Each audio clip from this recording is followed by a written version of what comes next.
Huh? Pendota. Medha Pendota? Pendota, yeah. Pendota, okay. Venya, go ahead. Yeah. All right. Welcome back, Uttara. Let's start. All right. Okay, we are just arranging the judges' frames. We are placing you at the top right now. Okay, we are good to go now. Right. Everybody on standby, so we are starting. Okay, that's fine. Wait. Wait. This is fine. All judges are over. Please tell me. I can't see. Yes. I'm starting now. Okay. Start, please. All right. So finally, we begin with our presentation of Group 2, which comprises students from class 8 till 10. And my first participant I'd like to invite is Ashwin Sridhar, who's joining us from Bengaluru at this hour. Miss Singh, please take this forward with Ashwin. All right. So Ashwin, would you first introduce yourself? Sure, ma'am. Hello, everyone. My name is Ashwin Sridhar. I'm a 13-year-old class 9 student studying in Vidyashilp Academy, Bangalore. Till March 2020, I was living a regular life, but now my world has changed completely as the coronavirus came knocking on the door. However, I have hobbies that I can follow indoors. I have a YouTube channel about trains for which I shoot videos from my house. I'm also interested in automobile design. I try to make miniature models to make new cars that will be energy efficient and save natural resources. This creative activity got me into Japanese crafts of origami, kirigami, and anime. That's why I have started learning the Japanese language. Reading is another activity I indulge in. I love reading Ruskin Bond, Gerald Darwin, and even Tinker. My family is my support system and a big part of what I am today. I come from a mixed culture family, and due to my father's job, we have stayed in many Indian states. I enjoy traveling from place to place to observe the people, their cultures, their cuisines, and how they live. I'm a part of Mensa and the Advanced Learning Center run by the National Institute of Advanced Studies in Bangalore. Last year, a project of mine, a blanket for saving hypothermic infants, got selected for the Inspire Awards Manak. I have represented my school in many events and competitions, mainly based on science and maths. When a mail popped up about the Read India celebrations, I decided to try my hand at it. And as they say, beginner's luck. Here I am in the final of the RIC 2020. I want to thank the judges and the hosts for letting me be a part of this wonderful experience. Wonderful, Ashwin. So the topic for you is merit-based society versus group of people-controlled society, pros and cons. All right. So I'm going to start off with the merit-based society and their pros. So meritocratic sounds wonderful, right? People who are at the top in their field running the show. They know each and every bit of their business. With their intelligence, when they are at the helm, there are better chances of running things smoothly in the world. We always say that all selections should be only merit-based because they are the deserving ones as they put their heart and soul into what they do. This will definitely change the way things work in the society. Merit-based society will give more importance to hard work, values, honesty, integrity, and this will also get rid of corruption, the biggest bane and pain of our nation, that is a group-controlled society. Now I'm going to begin with the cons. A merit-based society will be run by high IQ people. But what you need is EQ, the emotional quotient to handle large masses. Meritorious people are not necessarily equipped with this. In most cases, it is seen that they are not highly effective team members. But if you look around, most leaders of a country or a business organization are not necessarily toppers, but they know how to form good teams, and these groups, they run the show. A society has all kinds of people, intelligent, mediocre, poor performers, etc. A good society needs to move forward with these people and create a place for everybody. In a merit-based society, it will be difficult for the average person to succeed and survive, which will be very unfair as we see many average students doing very well in business and toppers, in fact, end up working for them. I am giving this example as merit is marks based in our social and economical structure. In a people-controlled society, the group members balance each other's pros and cons and take collective decisions that benefit all.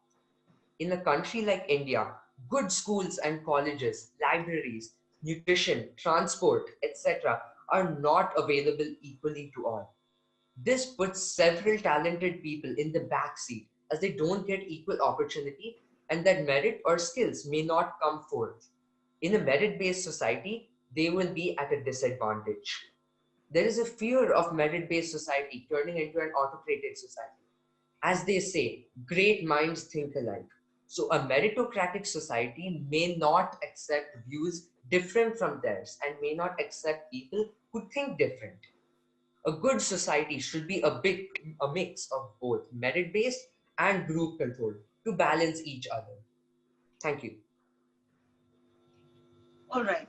So the question that I have for you, Ashwin, is that if you were recruiting somebody and you had an empty position in your team, what would you go for?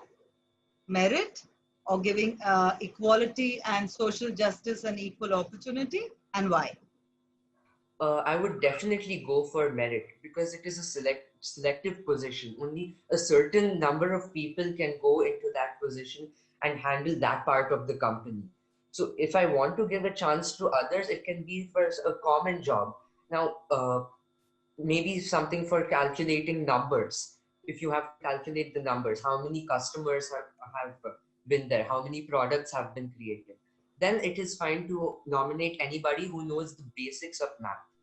But if it is for another job, then I feel that merit based is the best because they know what they are doing and it is their field of expertise. Thank you. Great. I think that was well argued, Ashwin. Let me also introduce Medha Pedonta, who's joining us from Pennsylvania in United States right now. Dr. Ramancharla, please go ahead and choose the theme for Medha. Yeah. Hi, Medha. The topic for you today is belief-based society versus independent thinking society, merits and demerits. So first, you may introduce yourself and speak on the topic. My name is Medha Panota, and I'm from the USA. I'm 14 years old, and I go to Council Rock North High School.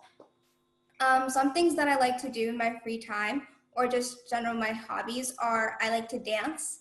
I've been dancing for the past 6 years, and with dance, I've got to perform in many prestigious events such as the IFA Awards, Howdy Modi, and the Bang Tour. And I also learned Carnatic music for 7 years, and it's something that I like a lot to do for fun as well.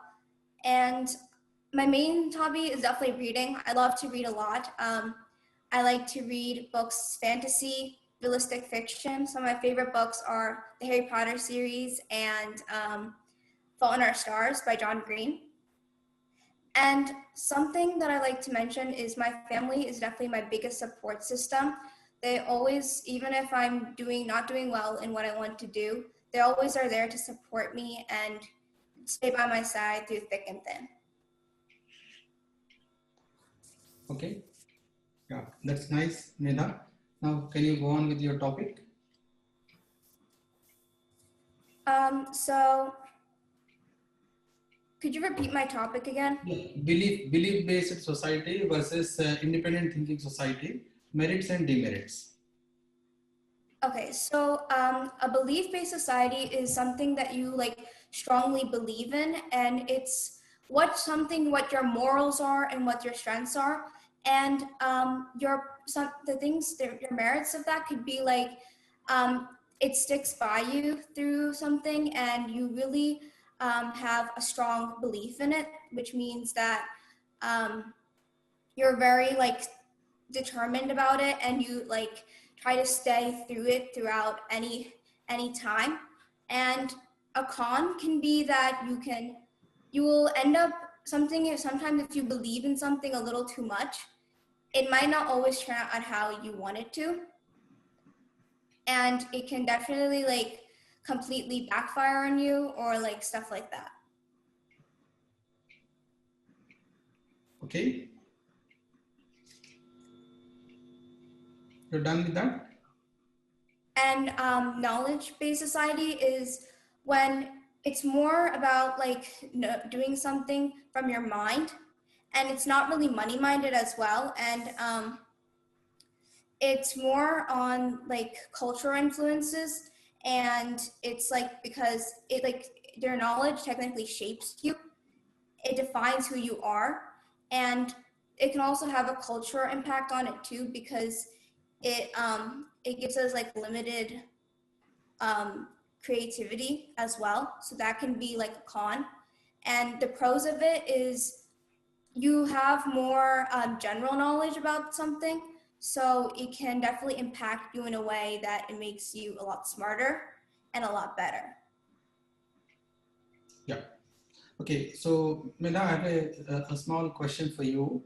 That is, can you give an example of your decisions based on maybe a belief, one decision, and where you have taken independent decision? Belief is something maybe like for example, like I said, how like I dance.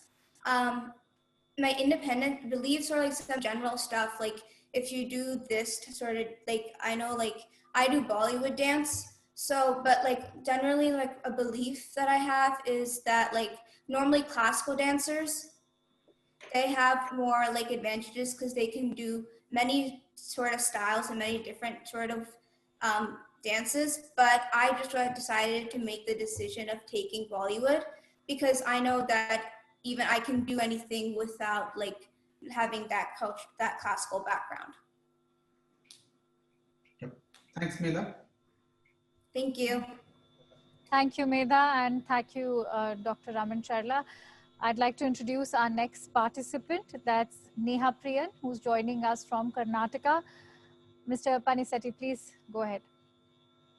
Hey Neha, would you like to start with an introduction? Yes, definitely. Hello everyone, I'm Neha Priyan from ACS MMPS Bangalore. First of all, I'd like to thank the organizers of RIC for this amazing journey of self-learning that we've had so far. This experience has proved Einstein's words: wisdom is not a product of schooling, but of a lifelong attempt to acquire it. And yes, I'm ready to embark this journey. Now, let me give you a brief introduction to myself. I have varied interests like flowers in a meadow. I absolutely adore reading, writing, painting, music, photography, and since quite recently have been trying my hands in digital graphics. I love animals and my world is mostly filled with them. Hence, I intend to be a veterinarian and open a shelter for destitute animals in the future. I also have this childhood dream to work with the Disney studios in California someday. Writing is another interest I developed over the last 5-6 years. I set off writing short stories and now into a full-fledged novel on the platform Wattpad. I also work as a social media writer and a digital graphic artist at an animal shelter, that Love for Forgotten, Bangalore. Books have also been something which was introduced to me very early and hence have been an avid reader. Thank you. Very impressive, Neha.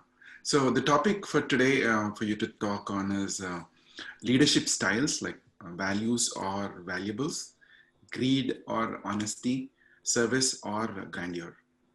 Okay, may I start? Yeah. Okay, a good leader should always. Now, how you finish that sentence could reveal a lot about your leadership style. Leadership is a fluid practice. The longer we lead, the more likely we'll change the way we choose to complete the sentence above. And Maxwell once said leadership is an influence. Now, there are many different kinds of leaders. Therefore, there are no set qualities that we have to present in all leaders. Rather, an effective leader draws from a range of personal qualities to help them deal with different circumstances and challenges. Part of growing a strong leader is through expanding our personal qualities. When we're not strong in a particular quality, it's always wise to seek the contributions of others who are strong in it. A leader must always have the best qualities. Now, values or valuables. Values are just the basic and fundamental belief that guide us or motivate attitudes or actions. They help us to determine what's important to us. And values describe the personal qualities we choose to embody to guide our actions, the sort of person we want to be, the manner in which we treat ourselves and others. And valuables are, well, articles of considerable value as of personal property, especially those of relatively small size.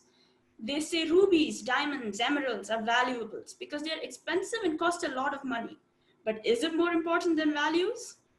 An experiment conducted by researchers involved very well-mannered people who were put into one room with a bar of gold inside and were asked to discuss among themselves who gets the gold bar. Time passed and they began discussing among themselves, but at one point began fighting and lost all their morals over a valuable. Is that necessary? Now, people live their lives dependent on valuables, which make them think it's important even though it's not.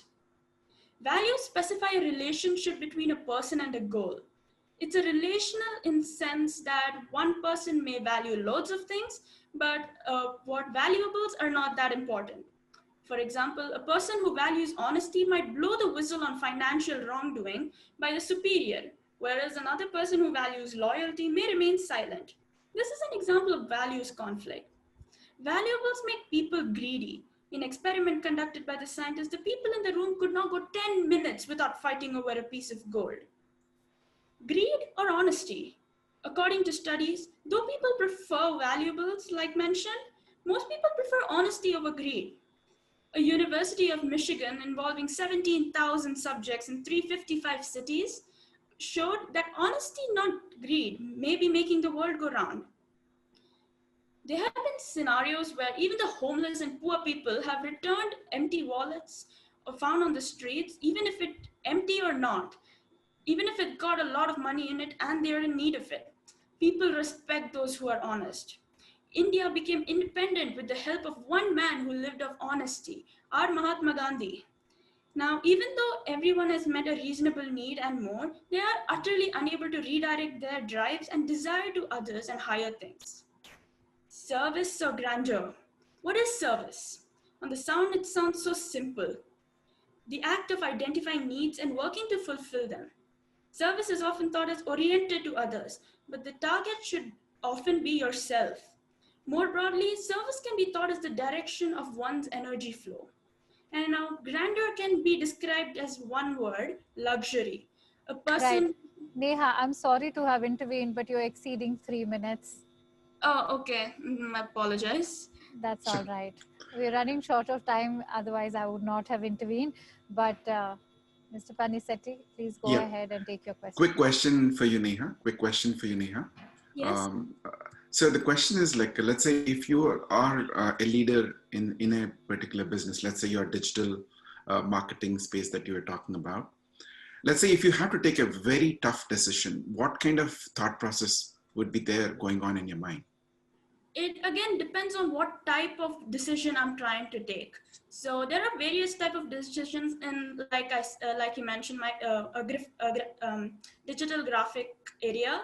So if I had to take a decision on who would I choose as a new team member, I would choose between their values or morals on how it actually affects them, and I would also choose on their talent, based on what they're able to do and how it will be helping our business exceed or grow.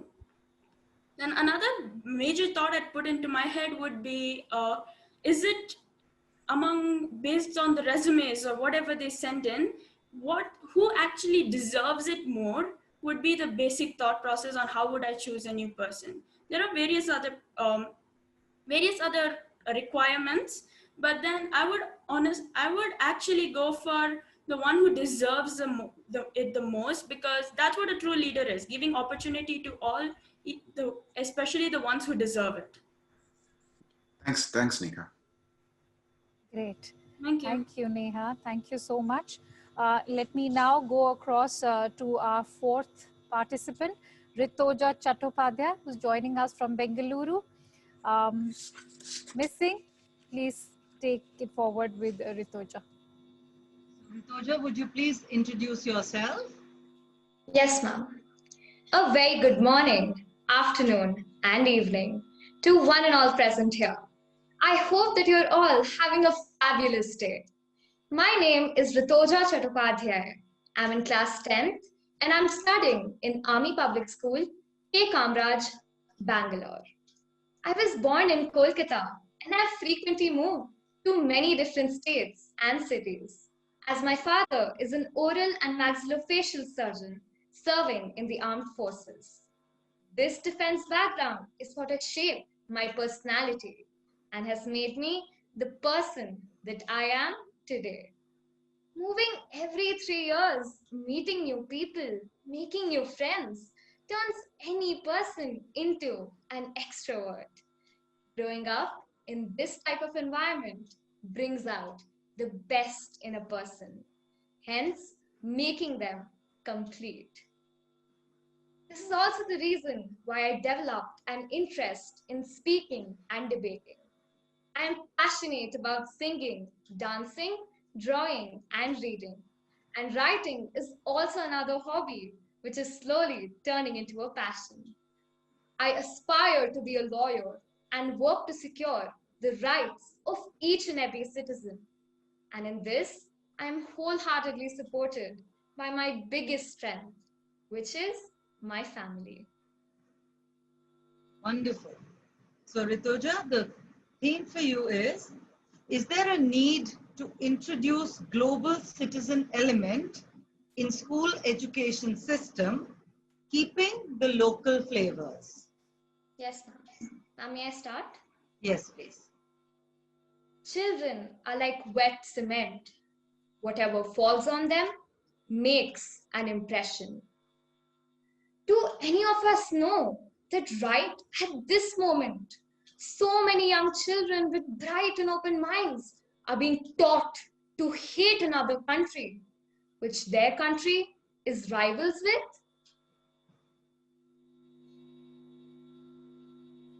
I'm so sorry, ma'am. No problem. Which their country is rivals with? There is definitely a need to introduce a global citizen element in the society, because right now students are just being taught to love their own nations, not all the nations. It's very common that everybody is nationalist, that I love my country, but that's it. But all the countries, essentially, we're all part of the same world, right? We're all citizens of planet Earth. So I think there is definitely a need to introduce a global citizen element. Students should be taught to respect all nations, not just their own, and should be taught openness to new things. They should be allowed independent thinking so that they can form their own judgments and opinions rather than just blindly following what others do or say. There is definitely a need for a global citizen element, especially in times like these, where everyone is in a warlike situation and people are being forced to shake hands with knives behind their backs. Every country is a mixture of some good people and some bad people. Every country is a mixture of certain hurricanes and certain sunshines. So, why do we judge an entire country based on their darkness? Yes, ma'am. All right. So my question for you is that the world is a global village, right? At the moment, especially. I mean, we are all here connected from all across the world. So Yes, ma'am. I want to know, what would you suggest as a very practical way of maintaining and preserving local culture? Global village is there, but how does a country preserve its local culture? Like India, for example, it has a lot of different cultures. Like every single state, every single city has a different culture of its own. And as I've moved around a lot, I've experienced many of these cultures. So, and I believe that all of these cultures are just as important as the other. Like the quote, there's unity in diversity. And India and US are probably like the most diverse countries. And I think that, of course, there is like a need to conserve the local flavors, because if if God or the creator wanted all of us to be the same, then they would have just given one person a brain. That person would think up everything and we all would have to follow the same thing, same culture. Nothing would be different. Then what would be the difference between us and animals? There'd be no difference whatsoever, because culture is something which is so beautiful, and it's just like knowledge. It's never ending and limitless, so that we all can have our own perceptions of culture rather than blindly following what others do or say. Like, for example, if the whole world were to follow only one culture, then it would be like trapping all of us in a claustrophobic room filled with thoughts, opinions, and judgments dictated by others. And that is not at all how a global world should look like. Everyone should have their little flavors, and so that they make up all the different ingredients and make up the best dish in the world. Thank you. Thank you, ma'am. You know, Ritoja, you've spoken at the perfect platform for global citizenship, because WION stands for World is One. All right. On that note, I'd like to actually remind all our judges, I hope you are giving scores to all the students, even though one of you is allotting them their topics, but I'm going to have to request all of you, missing Dr. Raman Charla and Mr. Panisetti. I hope you've scored all the students, right? Yes, I did. Yes. Great. On that note, let me now quickly move to our final fifth participant, Venya Goel from Uttar Pradesh. Venya, you, I think, Dr. Raman Charla will be taking you. Yeah, Vanya, can you introduce yourself in a minute or so? Yes, sir. Charismatic and ambitious are the words that express me the best. Greetings to all. I am Fenya Goel from class 10 State Public School, Cyberabad. I belong to Uttar Pradesh, India. For me, success is not achieving my goal. Rather, it is knowing self. To know about my strengths and weaknesses is what I regard as success in a true manner. Responsibility, confidence, and enthusiasm are my greatest strengths. The fear of failure never disappoints me, and success never overjoys me. To stay calm and solve every problem with mind is what this Read India journey made me realize my true potential. I was able to make the leader within arise. Life is a long journey, and improving and learning each day makes this journey impactful. I myself discovered my weaknesses, worked upon them, and saw frequent improvement. And today, I hope that my words have the ability to affect people's views on whatever topic I speak. Yeah, that's nice, Vanya. So now here is your topic. It is top priorities for state: education, healthcare, nature care, and employment creation. Today's children are tomorrow's face for the development of the country. Youth plays a very important role in shaping the country and its development. An educated youth can act as a benefit to the country. They can increase the pace of development, motivate the people, and can engage them into the economic growth of the country. Now, what could be the top priorities for a state? Let's discuss them one by one. Education. We all know that education plays a very important role in our life. It skews our understanding, enhances our way of thinking, and improves our knowledge. It also creates the base for life, career, and for the state too. Now, if the future of the country is handed in the hands of an educated youth, it can convert the country's development into a complete game of profits. The country will not only achieve success but will also set an example for others. Next comes the healthcare. A good knowledge comes with a good health. And recently, the government is emphasizing a lot on providing efficient healthcare, in fact, in rural areas too. Under various schemes implemented, people are provided free checkups, vaccinations, medicines at a lower rate, and surgeries too. Under an implemented scheme of Ayushman Bharat, people are being provided by surgeries all over the world, which has increased the rate of healthcare in India. Next comes the nature care. Now, the natural resources are provided to us by the nature for existence of mankind, not only for the maintenance of country, but also as a duty. It is important to preserve these resources. Of course, it is not only the job of the state to preserve these resources. It is our citizens. It is our citizens' jobs too. Now, to prevent these natural resources, various surveys are being carried out all over the world. We have also seen a frequent improvement in the thinking of the people, and it shows that with this rate, India will surely achieve success in preventing the exploitation of its natural resources. And at last comes the employment creation. The educated youth fails to serve the country because of the increased population, low education rate, low employment rate in India.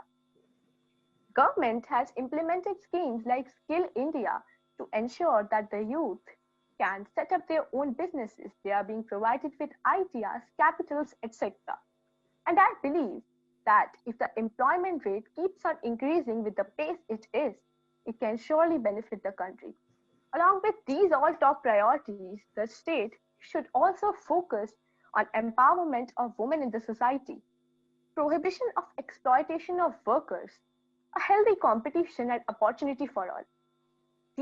These steps will themselves create the path for the country to start from developing and end at developed. Thank you. Yeah. Vanya, I have a small question for you. So, is current education able to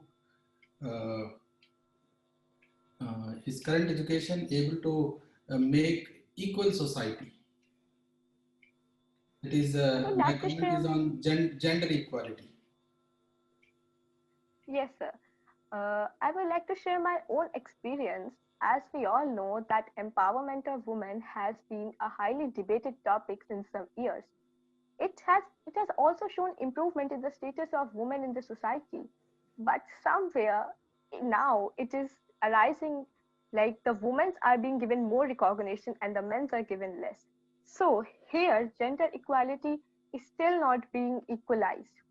So current education system obviously focuses on providing gender equality. Like we all study like most of us people study in a co-ed school, and both of them are provided equal opportunities. But I believe that there is still a need to develop an equal system. Recognition to both should be equal, not less, not more. Thanks, Vanya. That's nice. Well said, Venya. Thank you so much, Venya, and thank you so much, Dr. Ramancharla. Thank you, children, for joining us. Raghu, I'm going to actually take your views on what did you think about this performance by Group 2. But before that, I actually have some good news. Sarah is back with us. Wow. And she'd like to finally share. Suddenly I feel that this has been successful now that Sarah is back with us. On that note, before we move on to Sarah, children, thank you, all of you, all the participants of Group 2. A special thanks to all of you. You were wonderful and outstanding. And thank you for actually joining us at this hour. I hope you've enjoyed your entire journey to the grand finale of Read India celebration today. And we'll be informing you about the winners later. But as I've been telling the students earlier, that it's the journey that matters. So thank you for participating. Hope you've enjoyed this participation. Thank you. Thank you very much for this opportunity. Good job, children. Very good. Thank you, ma'am. Thank you so much.